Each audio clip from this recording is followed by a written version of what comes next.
ચાલો આજના આ વિશ્લેષણમાં આપણે એક એવી રોમાંચક ઐતિહાસિક સફર પર જઈએ જ્યાં આપણે ગુજરાતના દરિયાકાંઠે સર્જાયેલી 200 વર્ષ જૂની એક અદ્ભુત કથાને ઉકેલીશું. આ કથા છે દીર્ઘદૃષ્ટિ ધરાવતા શાસકોની, જબરદસ્ત દરિયાઈ રણનીતિની અને એન્જિનિયરિંગની એવી કમાલની જેણે આખા એશિયાને ચોંકાવી દીધું હતું. તો શરૂઆત એક બહોત મજેદાર સવાલથી કરીએ.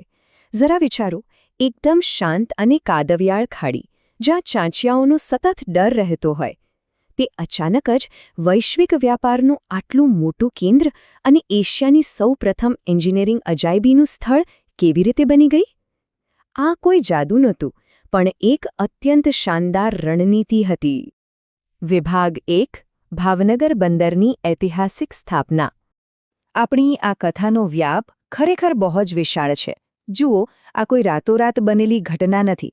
1723માં આ બંદરની સ્થાપના થઈ, ત્યાંથી લઈને છેક 1980ના દાયકામાં અલંગ શિપ બ્રેકિંગ યાર્ડની શરૂઆત સુધીની આખી સફર છે. 18મી સદીની શરૂઆતમાં પરિસ્થિતિ કેવી હતી ખબર છે? વેપારીઓ બિચારા ચારે બાજુથી ઘેરાયેલા હતા. સુરત અને ખંભાત પર ભારે ટેક્સ હતો અને ઉપરથી ચાંચિયાઓનો સતત ભય. આના ઉકેલ રૂપે મહારાજા ભાવસિંહજી પ્રથમે એક ગજબનો માસ્ટરસ્ટ્રોક માર્યો. તેમણે 1723માં એક એવી ખાડી શોધી કાઢી જે કુદરતી રીતે જ તોફાનોથી સુરક્ષિત હતી, અને ત્યાં જ ભાવનગરની સ્થાપના કરી દીધી. વિભાગ 2: અનોખી નીતિઓ અને વૈશ્વિક વેપાર. હવે ખાલી બંદર બનાવી દેવાથી તો કંઈ મોટા જહાજો આવવા નહોતા લાગ્યા. મહારાજાએ ખરેખર સ્માર્ટ નીતિઓ અમલમાં મૂકી.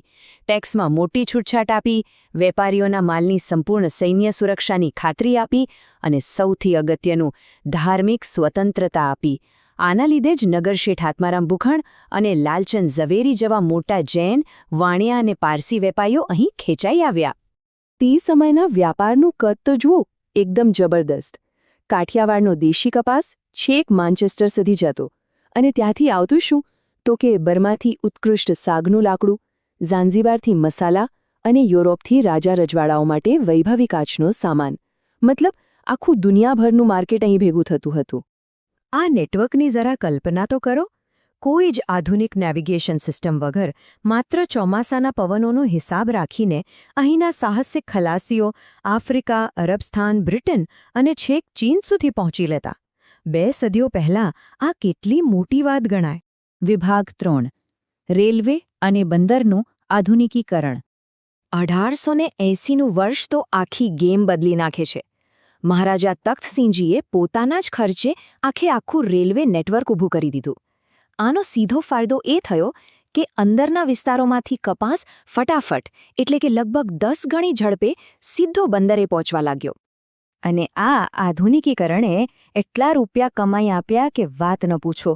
બંદરની આવક એટલી પ્રચંડ થઈ ગઈ હતી કે તે સમયની પાવરફુલ બ્રિટિશ સરકાર પણ આ બધું જોઈને પૂરેપૂરી સ્તબ્ધ રહી ગઈ હતી. વિભાગ 4: એશિયાનો સૌપ્રથમ લોકગેટ. પણ હા, રસ્તો સાવ સરળ નહોતો. એક બહુ મોટી મુશ્કેલી હતી દરિયાની ઓટ. ઓટ આવે એટલે પાણી જતું રહે અને મોટા જહાજો સીધા કાદવમાં ફસાઈને તૂટી જાય. તો આનો કાયમી ઉકેલ લાવવા 1930ના દાયકામાં મહારાજા કૃષ્ણકુમારસિંહજીના એન્જિનિયરોએ એક જોરદાર કમાલ કરી. એમણે બનાવી દીધો એશિયાનો સૌપ્રથમ લોક ગેટ. ચાલો આ લોક ગેટને સમજીએ. બહુ સિમ્પલ છે.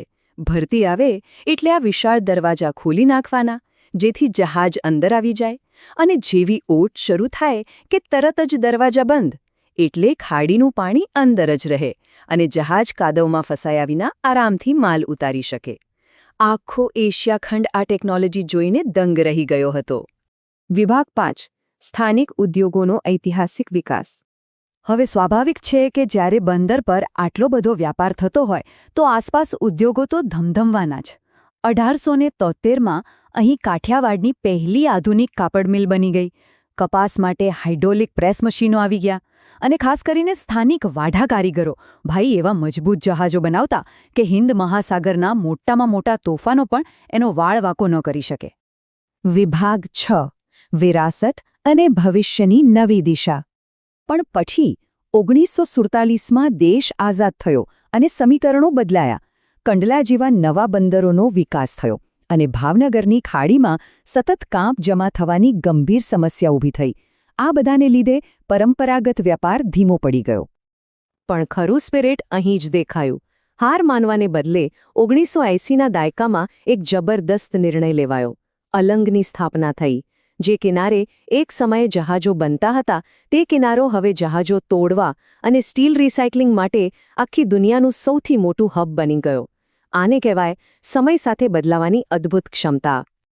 એ સુવર્ણકાળ ભલે આજે ન હોય, પણ તમે આજે પણ જો ભાવનગર જાઓ તો જૂનું કસ્ટમ હાઉસ, એ ઐતિહાસિક પથ્થરની જેટીઓ, પેલું અદ્ભુત લોક ગેટ અને મોટા વેપારીઓની ભવ્ય હવેલીઓ, આ બધું જોઈને તમને એ સમયની જાહોજલાલીનો અહેસાસ થયા વિના નહીં રહે. અને સૌથી મોટી વાત, વાર્તા હજુ અહીં પૂરી નથી થતી.